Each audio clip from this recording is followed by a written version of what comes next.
අන්න good bye කියන වචනේ තේරුම මොකක්ද කියලා ඔයා කලින් හිතලා තියෙනවද?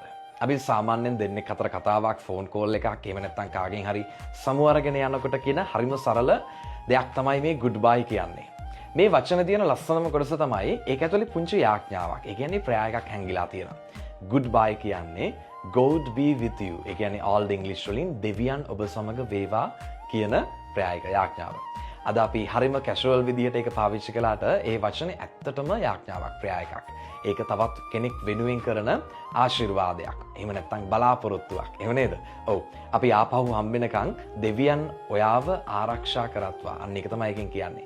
කාලයත් එක්ක මේ වාක්‍ය මුලින්ම goodbye, God be with you. මේකේ අකුරු වලින් තමයි මේක වෙනස් වෙලා හැදිලා තියෙන්නේ. එතකොට ඒක අද වෙනකොට goodbye කියලා වෙනස් වෙලා තියෙනවා. ඒ වුණාට කොහේ හරි තැනක අපිට මේ වචනේ තේරුම අමතක වුණා.